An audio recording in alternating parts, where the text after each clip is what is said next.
Hello everyone, William here from 222 Productions, once again standing in the middle of Greensboro, North Carolina. And this time around I am joined by an international superstar. It was the last man standing on the most recent edition of Sasuke, and he is a multiple-time competitor for Ninja Warrior Germany, as well as a two-time Team Ninja Warrior Germany champion. He is René Casselly. How are you doing today, sir? Hello, I'm doing great. Thank you for having me here. All right. Now, for the viewers who typically watch my videos, they unfortunately don't have access to the German version of Ninja Warrior. So for our viewers, I think it'd be good just do a quick recap of your career on the German show before we start diving into the Japanese side. Yeah, sure. So I've competed 3 times in the German season. I always came to stage 3 so far, and I competed 2 times in Team Ninja Warrior, and I won it twice in a row with my team. And now I'm here. And so, what got you into competing on Ninja Warrior? Well, I'm a circus artist in the 7th generation, so I'm kind of acrobat like from a baby, you know. And when I first saw the show American Ninja Warrior on TV or on internet, I was like, wow, that's something that really suits me, because I'm really like meant for this sport. I love this sport, you know. So I was like, okay, I'm gonna give it a try, and I did good all the time so far. So I'm happy. All right, that's very cool. Now, as we mentioned, you're a 2-time Team Ninja Warrior champion. If that type of format is a lot more head-to-head, typically a lot more faster pace. From a strategy standpoint, how does that affect you running a course directly against someone at the same time compared to the typical Ninja Warrior style where it's just you versus the course? Mm-hmm. Well, I would say something like the speed version is something more that suits me. I like to go fast. For the single version, I might not have the most power, but I have a good technique. So yeah, I'm like 50-50. Very cool.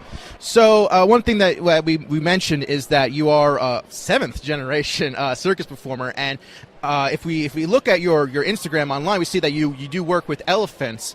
How long have you been working with elephants, and how difficult is it to do acrobat tricks with live animals?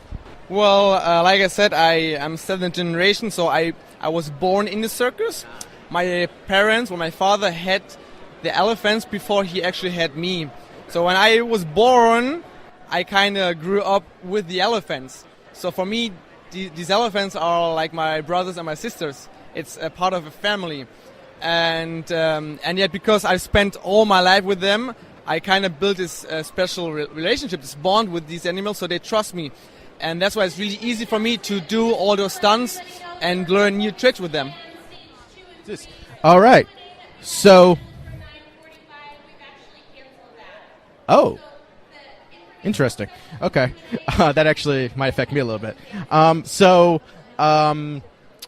How did you get invited to compete on Sasuke most recently? Well, we did the international special, like Team Germany versus the world. Mm-hmm. And the director of Sasuke came to visit, and he saw me on the show, and he saw me doing really good, and actually hitting the buzzer on top of the Mount Midoriyama. And that's when he came to me and asked if I like to eat sushi. So I was like, yeah, I love sushi. And he was like, okay, come in November to my show, and we're going to eat sushi together. I was like, wow, okay, thank you so much. All right, wow, that's just that easy. Yep. So having competed on 2 different versions of Ninja Warrior / Sasuke, what would you say are some of the main differences between competing in Japan and competing in Germany? Well, Germany is pretty similar to the show in the States. Pretty explosive, technical. Sasuke Japan is, it's kind of, well, you need to have a lot of technique. It's not so forearm and biceps pumpy. It's more about being agile, and it's also a lot of leg training, like leg movements you do. You gotta be fast in Sasuke. And for America and German Ninja Warrior, you have to get a lot of endurance in the forearms. So it's like a real different show. Okay. And so one of the things that was known about this most recent Sasuke is that unfortunately they had a lot of difficulty with the weather. The rain was just not cooperating, mud everywhere. As a competitor, how were you able to adjust to the different elements? Because correct me if I'm wrong, I believe Germany's filmed indoors. So what was it like competing on an outdoor course where things might be a little slick? Well, like you just said, I've always competed indoors in the building like this. I've never been outside competing, so it was a totally new experience for me. But I grew up in a circus, and I'm used to building up elephant stables in rain and storm and muddy places. So I'm used to work outside in bad conditions.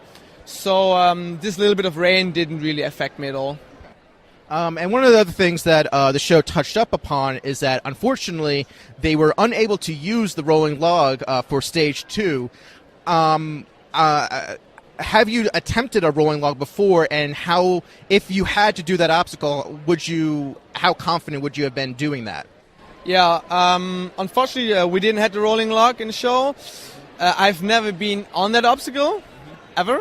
But I'm pretty confident I can do it. I mean, you just got to hold on tight. I just know from like other people explaining it that it's very disorienting. Yeah. Well, I'm a tumbler in the show, so I do a lot of backflips with spinning. So I'm used to actually spin my head around the air. So I think that wouldn't affect me so much. So moving on to stage 3, how confident were you heading into the stage, and was there any particular obstacle that you were worried about? Heading into stage 3, I was really comfortable. I felt really confident because I actually built all those obstacles back home in my circus. I built the vertical limit, the crazy cliffhanger, everything at home, exact the same measurements, the same size, and I knew I could do it. So it was just a matter of being like strong mentally, to not be nervous, don't do any silly mistakes. And I'm used to perform in front of crowd every day. So I was really confident that I could actually make it to stage 4. And the biggest takeaway for me from stage 3 with your run was how easy you made the dismount of the pipe slider look. How were you able to get that dismount so easy? Because for literally decades now, we've seen so many people fail at the very end of that obstacle. Yeah, I must say the pipe slider is the only obstacle that I didn't build at home. So it was actually the first time for me on that obstacle. And I just tried to not build so much swing, kind of block my shoulders to not get the bar like moving backwards. And yeah, just did a dismount. I mean, simple as that. And I was kind of short though. I didn't have so much swing. I landed with 1 foot in the front and one like kind of behind the mat. But yeah, it was enough. All right. Well, you made it look very good. So for the second time, they did a live finale. So you had to fly back to Japan in order to do the final stage. What was that experience like going to this giant festival? I know you mentioned you've been in front of crowds before, but just the whole process of showing up, getting prepped, and doing this, just tower in 45 seconds live on TV. That was a whole different level of, performing in front of crowd. It was live TV. The producers said to me like around 10 million people watch it live. So it was a huge thing for me. And I actually flew on the 30th December over, and I landed the 31st December afternoon. So I had some hours to rest. Then I had like 45 seconds time to do the mount. And on the next day in the morning, I flew back home because I had a show back in circus. So I was kind of also jet lagged.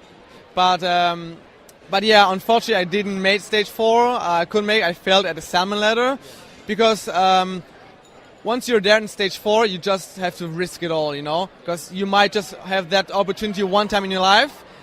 And if you're so close to win it, you just have to, give all you got, like everything, full power. And I felt pretty confident. The first salmon ladder rungs, I felt really good. And then, I did a little mistake. I came uneven. I tried to correct it, and it slid out.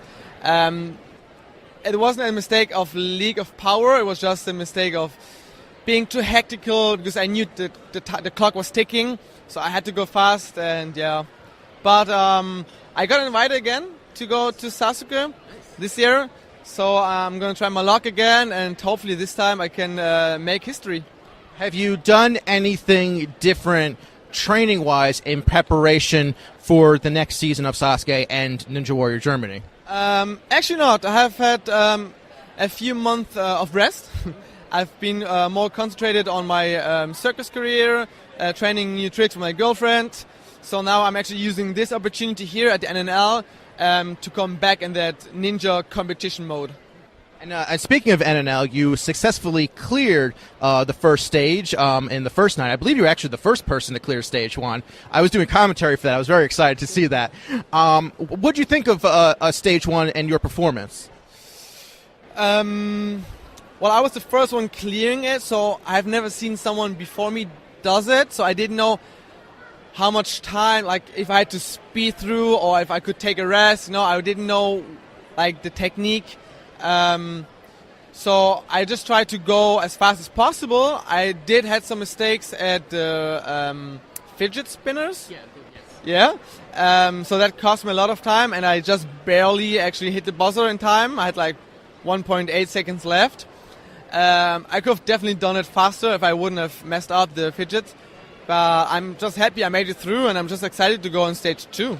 I think we're all happy that you moved on to stage 2. You'll be running that a little bit later today. Best of luck for that. And I'd like to thank you very much for agreeing and joining me in this interview. It's much appreciated. So I love getting to talk to our international competitors. And make sure, everyone, to follow René on all of his social media. I will post the links to that down in the description, so make sure you all do that. And make sure you subscribe if you haven't already for more videos just like this. Thank you all very much for watching. We'll see you next time. See you later.